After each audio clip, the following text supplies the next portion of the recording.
than a decade ago, the eastern enlargement of the EU was, in theory, a guarantee for the free movement of the capital, services, person and goods within the EU for the new member states from Central and Eastern Europe. In fact, for the free movement of goods and capital, there was only a one-way road from west to east. The free movement of persons meant only the selective import of skilled Eastern workers by the Western EU in fields such as medicine, engineering, skilled labor. European Commission had a good objective, but only on paper. The EC White Paper 2011-2020 Roadmap to a Single European Transport Area stated the objective for the next decade is to create a genuine single European transport area by eliminating all residual barriers between modes and national systems. Despite EC White Paper, the Western member states started introducing national interpretation of the EU regulation applicable to the road transport. In 2013, Finland and Denmark introduced national interpretation of the Regulation 1072/2009, aiming to limit international transport and cabotage. The very next year,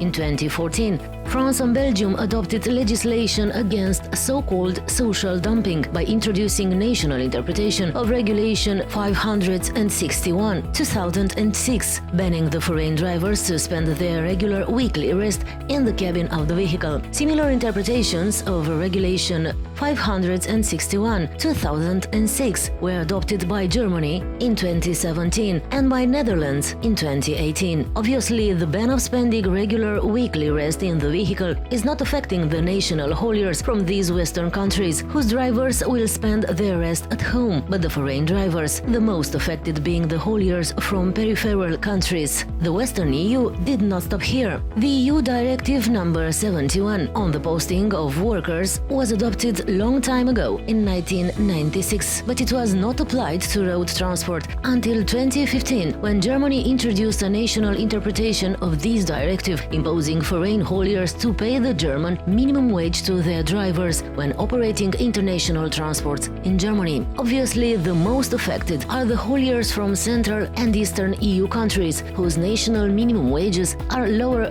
than in Germany. The European Commission launched an infringement procedure against Germany's minimum wage application to international road transport. By the lack of any EC concrete measures, encouraged other Western EU member states to follow Germany. Eastern hauliers were faced with an escalation of Western minimum wage laws and their heavy administrative requirements imposed by France in 2016, Italy, Austria, Netherlands, Belgium in 2017. We are witnessing an unfair competition between East and West in the road transport on Western routes. What sets the two camps? We have 7 brands of trucks manufactured in West EU: DAF, Mercedes, Iveco, Volvo, Renault, MAN, Scania. These trucks are used both by East and West companies. When it comes to tools, diesel fuel, tires, insurance, maintenance, we have similar costs, not discrimination. But there are 3 chapters where there is a difference. 1. Cost of money.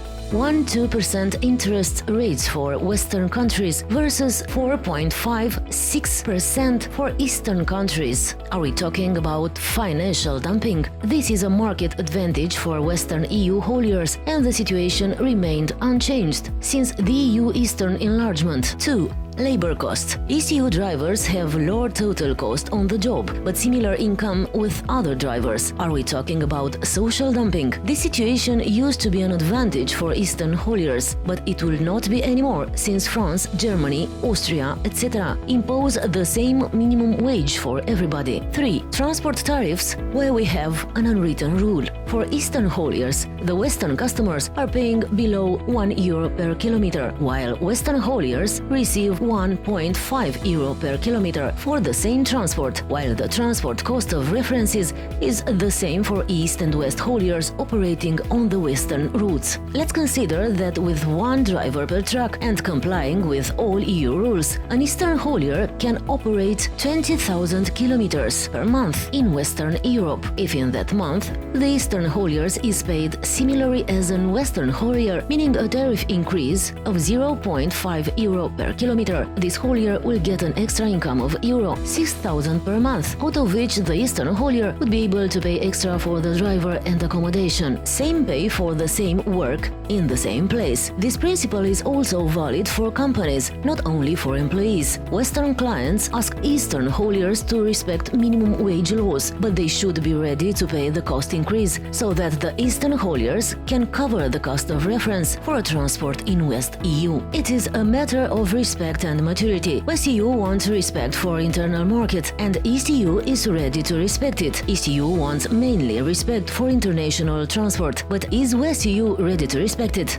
By the EU's first road package, adopted in 2009, the European Commission made a step forward to the liberalization of the road transport market, setting common EU regulations for the access to the road transport market and profession. But these regulations are now being modified by the European Commission's mobility package at the request of the Western EU. While the road transport of passenger is heading towards further liberalization, the EC proposals for the road transport of goods are going in the opposite direction. EC proposes further restriction to cabotage, despite the fact that cabotage is aimed to increase road transport efficiency and gradually create a liberalized road transport market. Is the EU still heading to the free market, or where? If the main reason to restrict the cabotage was the differences in the salary costs, and the EC proposes a lex specialis for the payment of the same salary, then why is not the EC proposing the liberalization